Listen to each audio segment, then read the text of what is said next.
Hello and welcome to Portfolio Theory Video 10, and this is a spreadsheet, CAPM Portfolio Manager. What we're doing here is we're thinking how the rubber hits the road when we work with CAPM. So the assumption here in this little example is that we are hired as an assistant portfolio manager, and the portfolio manager is an advocate for CAPM and makes decisions based on the logic that underlies CAPM. And the portfolio that we're managing has an expected return of 8% per year, a beta of 1.2, and a standard deviation of 12%. And this little exercise looks at these 6 stocks and decides whether or not, one at a time, we should add these to our portfolio. So again, every decision we're about to make involves just that stock, and so we'll look at A and then decide yes or no, and then we'll look at B and decide yes or no. And when we look at B, it's as if A never happened, and we didn't include A in our portfolio.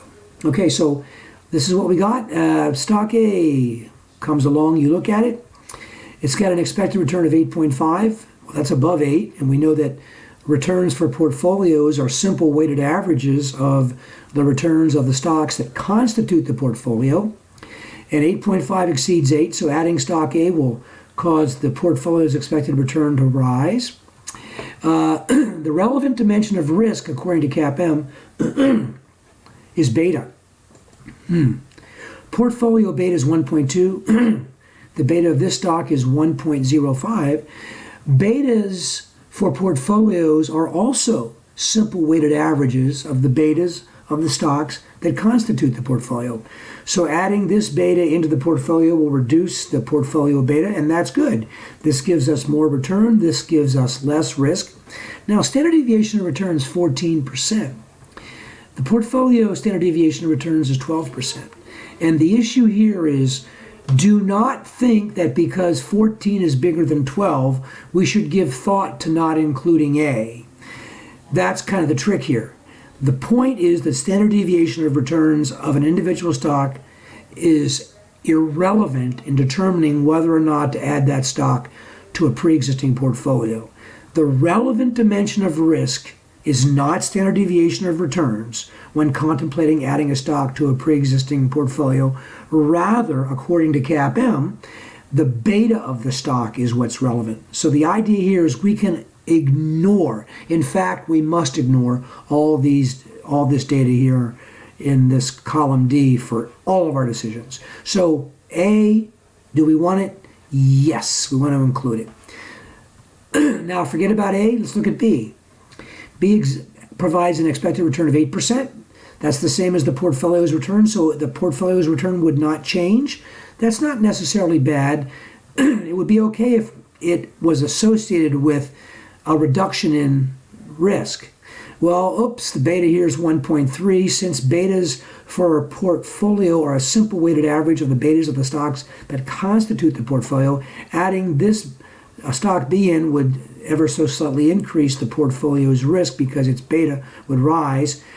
Don't look at this 6% and think that's lower than 12, that's a good thing. This is irrelevant. So do we want this? No, we don't want this. It would cause the return to stay the same and the risk to increase, and that's not good. Let's look at stock C. It provides an expected return of 7%. That's less than 8. That's not good.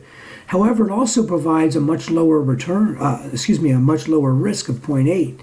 0.8 beta relative to our portfolio beta of 1.2. But the issue as to whether to accept or reject C is not resolved by looking at these two. We get a lower return, but we also get less risk. So we might be willing to take this lower return because we get less risk. We just don't know.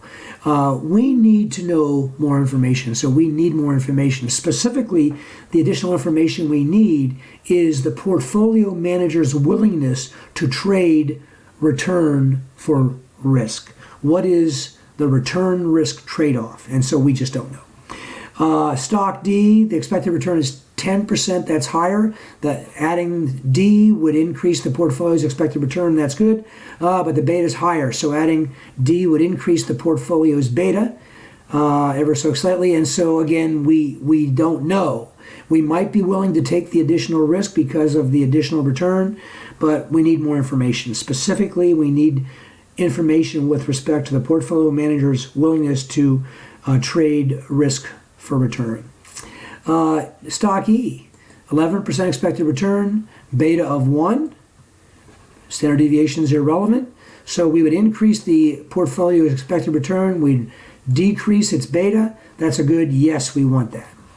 And E, 8.2 is better than 8, so we like the return. 1.15 is less than 1.2. We like the decrease in risk. So with the F, we would get an increase in return and a decrease in risk, and that's good. So yes, we would be interested in adding F to our portfolio. And that is this portfolio showing you where the rubber hits the road when it comes to applying CAPM ideas to portfolio management. Thanks for watching.